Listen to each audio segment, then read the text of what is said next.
കേരളത്തിൽ നിന്ന് അയോധ്യയിലേക്കുള്ള train service വൈകും. ഒരാഴ്ച കൂടി കഴിഞ്ഞ് സർവീസ് ആരംഭിക്കുകയുള്ളൂ എന്ന് റെയിൽവേ. പ്രത്യേക സർവീസുകൾക്കായുള്ള ക്രമീകരണങ്ങൾ പൂർത്തിയാകാത്ത സാഹചര്യത്തിലാണ് സർവീസ് ആരംഭിക്കുന്നത് നീട്ടിവെച്ചിരിക്കുന്നത്.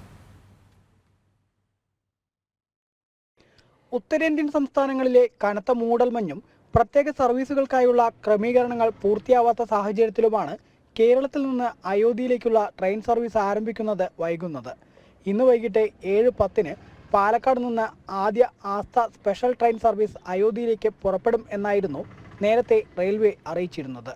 എന്നാൽ ഇത് ഒരാഴ്ച കൂടി വൈകുമെന്നാണ് നിലവിൽ ലഭിക്കുന്ന വിവരം.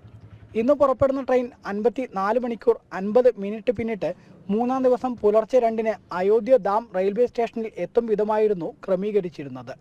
അന്ന് വൈകിട്ട് തന്നെ മടക്കയാത്ര ആരംഭിക്കുമെന്നും അറിയിപ്പുണ്ടായിരുന്നു. കൂടാതെ ഫെബ്രുവരി 4, 9, 14, 19, 24, 29 തീയതികളിലും പാലക്കാട് നിന്ന് അയോധ്യയിലേക്ക് സർവീസുകൾ ഉണ്ടാവുമെന്നാണ് റെയിൽവേ അറിയിച്ചിരുന്നത്. എന്നാൽ നിലവിലെ സാഹചര്യത്തിൽ ഈ തീയതികളിലെല്ലാം മാറ്റമുണ്ടാവും. പുതിയ തീയതികൾ ഉടൻ പ്രഖ്യാപിക്കുമെന്നും അധികൃതർ വ്യക്തമാക്കി.